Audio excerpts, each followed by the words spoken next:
Nowadays, when I listen to you, I even panic. Why? Maybe, hey, Why do you panic? the way you, Papa, you know Papa. Figuratively, he bites as hard as he can. Okay. And of course, when he puts his fangs into you, you certainly feel it. I think it pretty. Watch Johnny's bite.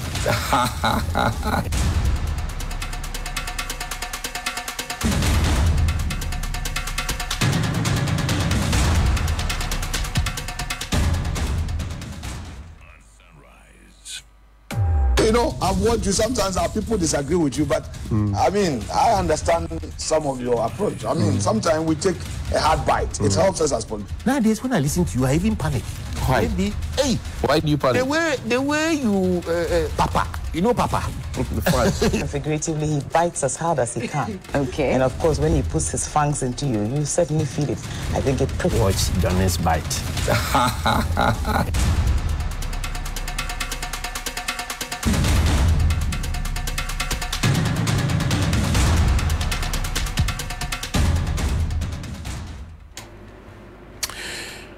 Bismillahirrahmanirrahim. Alhamdulillah Rabbil Alameen, Hasbanallahu wa Nima Wakil. The Lord is my light and my salvation, whom shall I fear? And yea, though I walk through the valley of the shadow of death, I will fear no evil, for you art with me. Thy rod and thy staff, they comfort me. Thou preparest a table before me in the presence of my enemies. You anoint my head with oil. My cup runneth over, and surely goodness and mercy shall follow me all the days of my life. And I will dwell in the house of the Lord forever and ever. Amen. Assalamu alaikum. It's Monday. Welcome to Johnny's Bite. This morning, I want to say a big thank you on behalf of the team here at 3FM to our friends at La Toa Villas at Pram Pram. Great reception and welcome, and also great treat that you gave us. We appreciate it. And thank you very much for hosting us over the weekend for that retreat. I'm happy to also announce to you this morning that, well, 2 weeks ago, last week, I spoke about the fact that the schools for special schools for the deaf, school for the blind, school for whatever it is, they have feeding grants from January up until now have not been paid. Well, I'm happy to say that I got feedback from them that after we spoke, the first term of the feeding grants have not been paid. We encourage government to focus on the realities of the people and actually take care of the feeding grants of these young ones. And then also, we've been speaking about national service. You know, I've been very passionate about national service and NAPCO and all of that. Well, we're told that there's an upward adjustment which will take a retrospective effect. So the NAPCOnians and the national service people can smile. NAPCOnians are not happy. They say they feel neglected and dejected. Well, they went to campaign. They went to queue. We're talking, some of them turned around to insult us. I feel bad for them anyway, but I'm happy for the national service persons. Are they happy for themselves? What can the new amount do for them? 715. We'll get to talk about that. But the going issue and the trending issue we all do know is how a former minister for sanitation and water resources, Cecilia Abena-Dapaah, one of the few women in politics I admire on the other side, on the NDC, MPP side, Cecilia Abena-Dapaah and Madam Appiah-Jay. I admire them because I think that these are women who have kept their eye on the ball, they have gone up there and all the rest. When the matter broke, somebody asked on Twitter, I said, I thought it was only the men who were usually embroiled in these things. How did the women also get there? And how did Cecilia Abena-Dapaah also get into this question? Over the time when the matter broke, because this matter had actually been going on for some time. If you read the charge sheet, between July and October of 2022, the matter had gone to the juvenile court, that's my understanding. And so at that time, the young lady was 17 and all of that. Now she's 18, we are told. And the matter is before the court. And it had to be on the front page of the Chronicle newspaper. It caught everybody's attention. And I'm sure that the media will follow through, anti-graft agencies will follow through, the demand for investigation, and all of that is happening. But the ministers first, or whoever advised the minister the first time, bring up the letter that the minister said there are inconsistencies in whatever is being reported. I found that strange because people have ridiculed that, okay, even the letterhead had mistakes. Cecilia, whatever. I say, okay, that's it. A statement from Cecilia, she said that the origins are inconsistent and all of that. I found that strange. Because this matter, this is not the first time this matter is coming up. This matter has been there. It's just that it's coming to the public domain. So is Madam Cecilia Abinadapa telling us that she had not seen the charge sheet prior to this matter becoming public, and that she was only noticing what was there? And does it also mean that, well, if she says that inconsistency, it means that the house girl could have taken some more, or that there was more than what the house girl took? We want to understand the inconsistencies. Then she jumped from this one, straight away she goes to say, I have resigned. And I saw the PR there. So you resign when you are under fire. Some have commended her. It's good because we naturally don't have it in our DNA. We naturally don't have it in our DNA. But she has resigned. So you want to applaud her. But in applauding her, you also want to ask her to bring you the inconsistencies that Madam Abinadapa was talking about. What are these inconsistencies? Because the charge sheet, I'm sure her lawyers and herself and the lawyers for the young lady and herself, they have seen it. So the resignation letter is not alone enough. Even though at the end she says, Mr. President, my dear, and then the president also comes back to write a response to say that he is confident that she will be exonerated. I'm paraphrasing. And then I ask myself a question. Is our president really a lawyer? Because he's been making a lot of prejudicial commentary, putting a lot of unnecessary pressure on the judiciary. Is he really a lawyer? To be suggesting that, well, I'm confident. And people are expecting that a much stiffer thing will be done. But this, of course, is a slap on the wrist. So people are asking the questions. Does this apology, does this resignation just wish away everything? It doesn't. Number one question that people have been asking is, how did the woman come by all this money? $1 million, 300 euros, cloth worth thousands of CDs, jewelry worth, thousands of dollars and all of that. How did we get here? How did we get here? How did the woman acquire so much money? Bring me the screenshot on the analysis of 1 million CDs. How did the woman get so much money? And if indeed the woman has so much money, why would anybody keep so much money? Pull up the Ghana police notice to all of us, telling us not to keep huge sums of monies in our account. And I expect that the police would have gone out there, started investigations, issued a statement, but of course it's a big woman. So police on the 6th of November 2019 says daily security tip, never keep huge sums of money at home. Send them to the bank for safekeeping. This is the Ghana police. November 6, 2019. This was what the Ghana police put out there. So since this matter broke, has the Ghana police been interested? Or because it's a big woman? If it's Johnny Hughes, would they have acted differently? If it's Amaka, would they have acted differently? It's a question I'm asking. Now, if the government claims, come back, the government claims that we have done a cleanup of the banking sector. Listen to this analysis. The government says we have done a cleanup of the banking sector. Now, if you have done a cleanup of the banking sector is supposed to have engendered confidence so that we all can go and put our monies there. No be so? Now, the people who sat at the cabinet table, who took that decision to give us a cleaned up banking sector, some say collapsed banking sector, included Madam Cecilia Abinadapa as a cabinet minister. So if the system has been cleaned, why doesn't she keep her $1 million, 300,000 euros, etc. in the bank? Mind you, she's questioning what's on the charge sheet. But if you read what's on the front page of the charge sheet, on the face of the paper, the court says so and so belonging to Cecilia Abinadapa, so and so belonging to Cecilia Abinadapa. So is she suggesting that the court is telling lies? The second thing I'm asking is, if the government claims that they cleaned up the banking sector, why doesn't government officials, and people are suggesting that there could be many other government officials who are keeping monies under their beds, why is the government official not comfortable to take the money to the bank? And yet we are going around begging IMF, trying to borrow, and telling people that if you have dollars, take it there to the bank because very soon, you remember that narrative? There's elements of the government, they came to tell us that, look, if you have dollars, don't keep it at home, take it to the bank because very soon, blah, blah, blah, all those narratives. Sana, they were keeping theirs under their beds.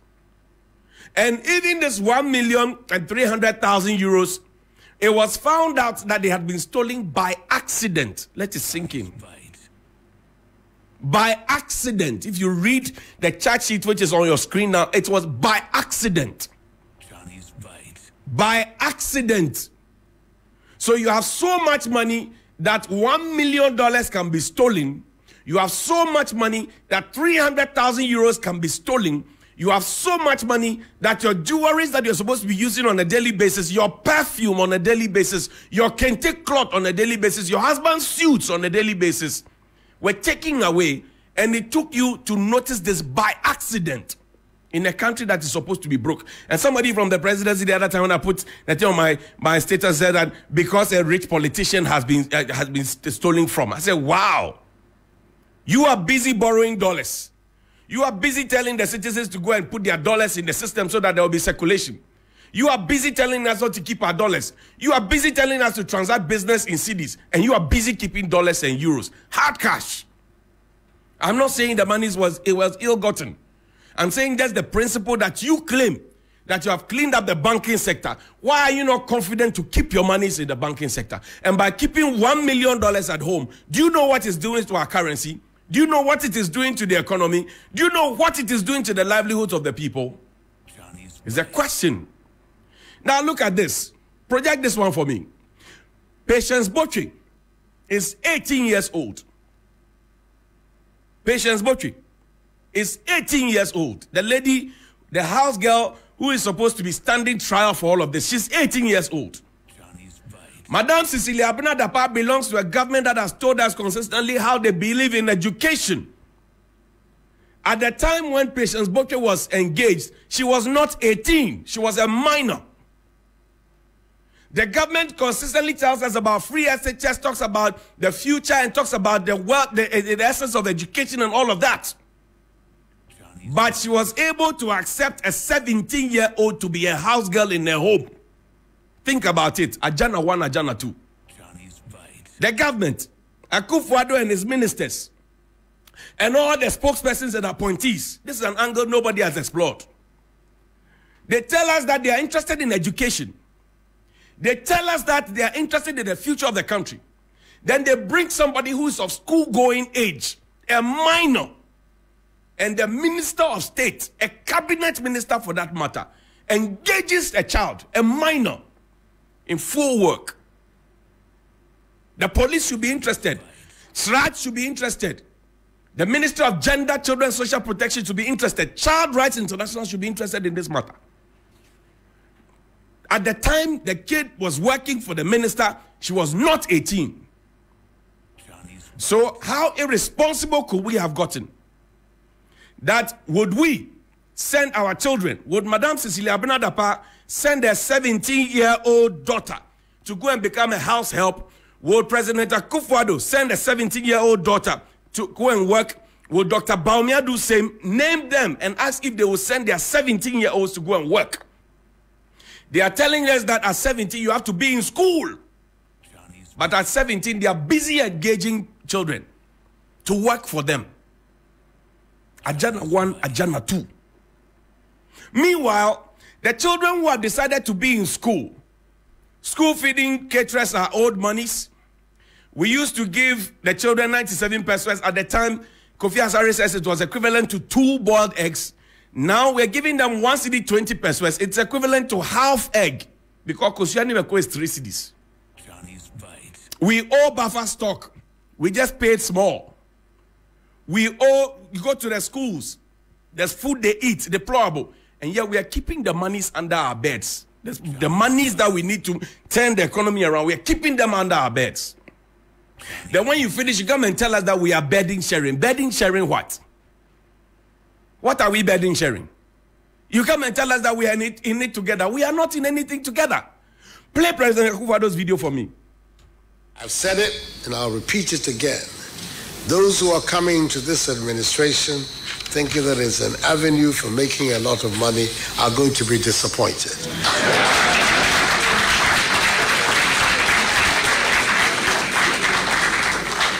They better go to the private sector. That is where people make money, not in government.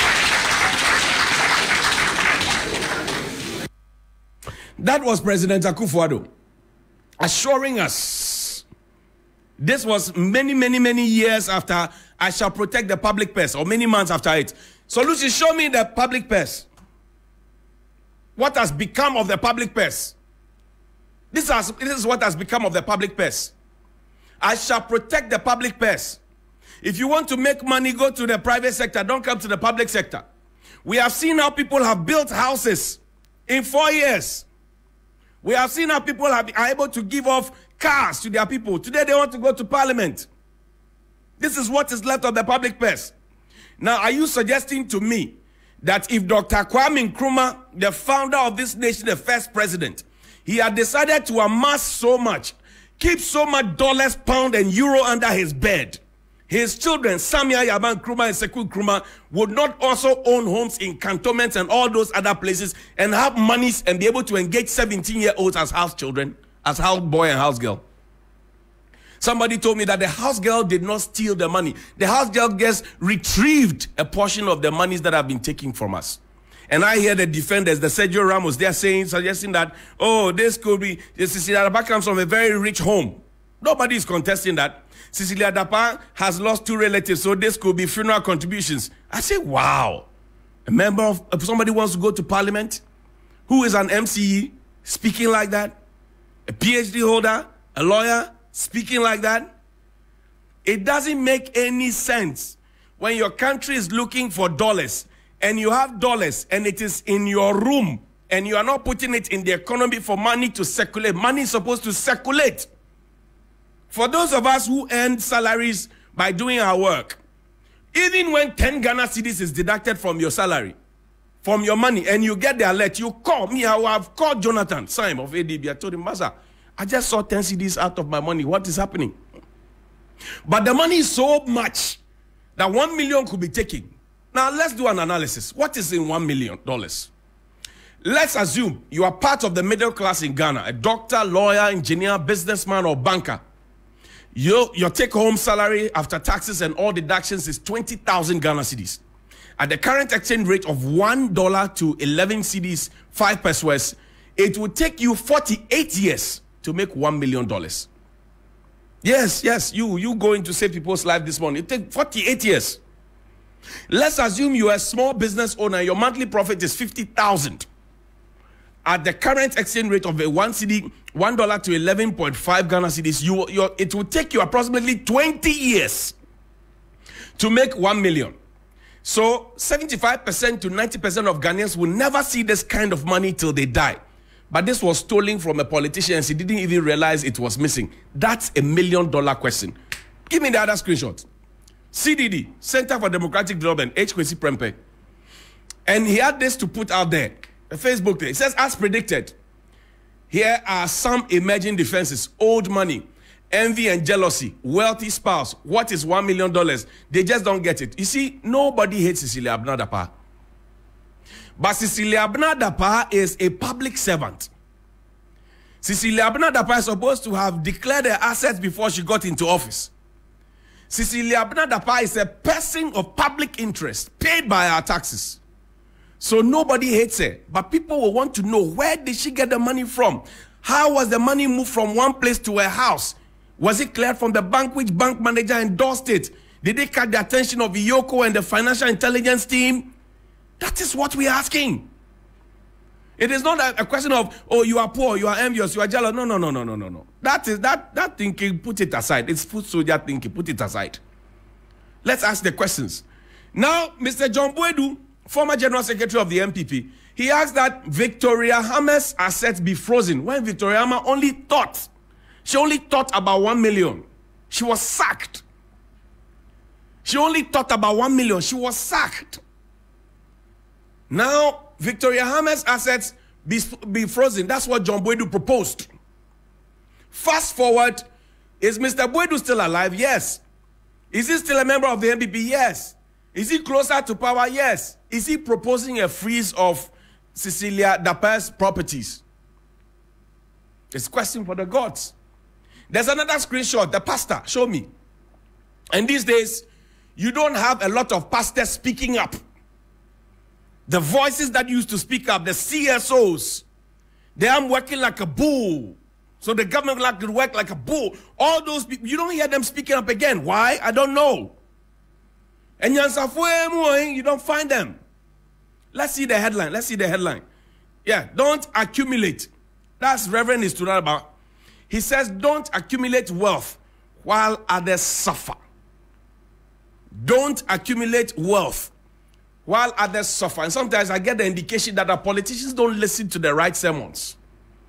Our politicians go to the people who will give them praise and worship and funds. The man of God says, don't accumulate wealth while others suffer. And we used to be in this country when men of God spoke. And after that, I've challenged them. I said, in the biblical times, it was, thus saith the Lord. What are our men of God saying today? Why are they quiet? Somebody's own, it was just thought about. This one, the money is there, real, feel it. It has appeared in court. And if Madam says there are inconsistencies, she needs to come and tell us where the inconsistencies are. Because she mentioned that she introduced the word inconsistency. So she needs to come and tell us where the inconsistencies are. She needs to come and tell us what is faulty with the court document and whether the court didn't get it right or the court got it wrong, but they still decided to play along, maybe because they wanted to show somebody where power lies. And sometimes you just have to let go. Somebody told me that this is akin to having a side chick, and then your side chick cheats on you, and then you go and tell your wife about it. From frying pan to fire. The people of Ghana are not happy.